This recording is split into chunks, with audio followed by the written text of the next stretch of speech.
So, some advice. Always good to get advice. Fantastic. That's what you guys really, really want to hear. But first piece of advice is anyone that's in the SaaS space, really, really look for a SaaS fee model if you can. And sometimes you can't. You know, sometimes you've got a really small window of opportunity, and all you can hope to do is substitute a product, and that's fine. But if there's an inkling of a SaaS fee play, then go for it.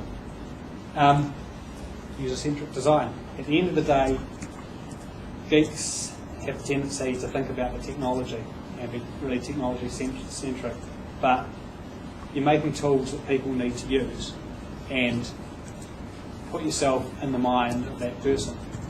You know, there's lots of stuff you can do in terms of developing personas, or doing mind of the customer stuff. You know, everyone should read The Inmates Are Running the Asylum, but think user-centric.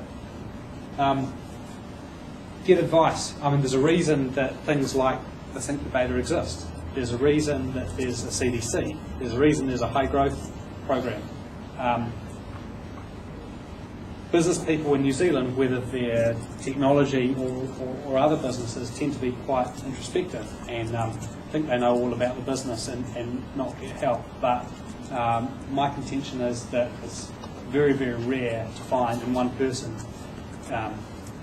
or operational abilities and business acumen. And someone like Sam Morgan has got it, but it's a really rare thing. So get advice, be it from mentors, peers. The more advice, the better. You know, there's some really good stuff out there, and there's a lot of free stuff out there that you can do.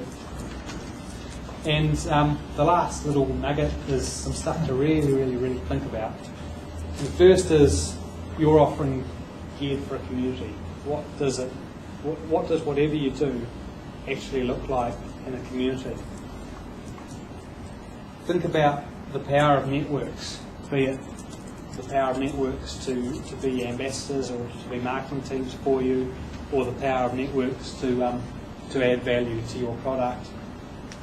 And lastly, think about aggregation, because the real value of software as a service is to aggregate lots of little diverse revenue streams into one, and that's where the power and the excitement is going to be in the next few years in this space.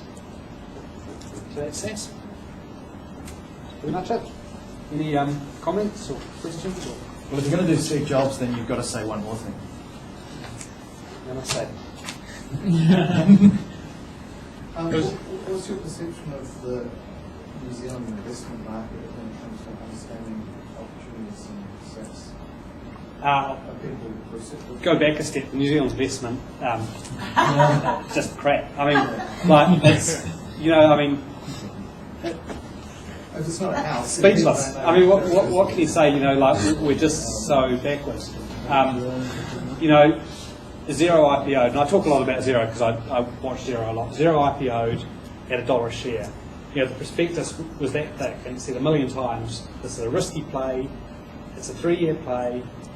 We're not. There's going to be no chance of dividends in this period of time. We're not looking for revenue. All this stuff was said. They listed, and the share price went down. That's what happened. People panic sold. The share price is down to like 75 cents. Well, why on earth would anyone buy shares in an IPO? A, without reading the prospectus. B, without understanding that if you're investing in a startup in the technology sector, then it's risky and there's a development period. Xero had been going 6 months before they IPO'd. You don't get a saleable product in that period of time. So, I mean, it's just phenomenal. But the investment, Rap's got some comments Is about it that. really down at 75 at the moment? Yeah. Oh my God. I mean, the investment market in New Zealand is just bizarre. I mean, all these ma and pas that, panic because they have to get into property. So they get into property just as it's at the plateau, all ready for the, what can you say? No, but New Zealand's particularly bad. So my perception is. If you were seeking investment, who would you go to? I think it depends. I mean, it's interesting talking to Rod about this, why they IPO'd as opposed to doing VC. And there's a lot of reasons, given the space that they're in, that it's business accounting and it's sort of core functionality for businesses, so there's a high level of trust that's needed. But I mean, their IPO worked because they did the right things. They explained to all the investment firms exactly what it was they were doing. They got a really, really good board on board. They got some big names there.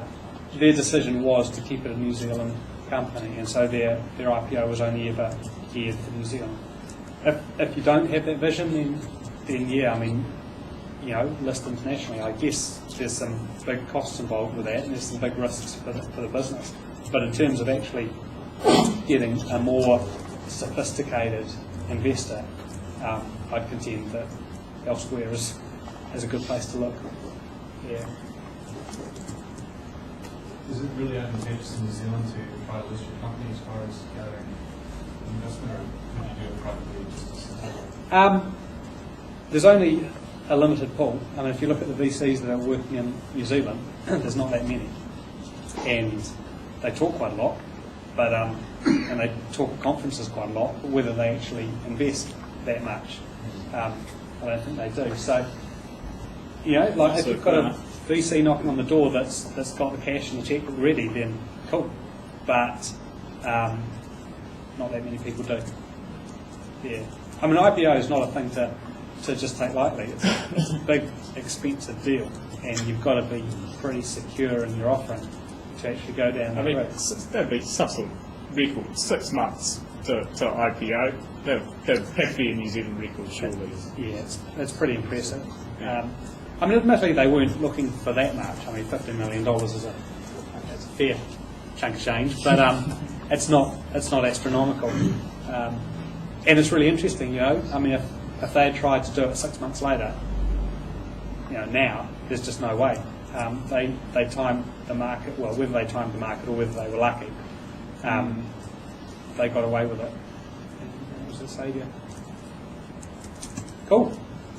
Next.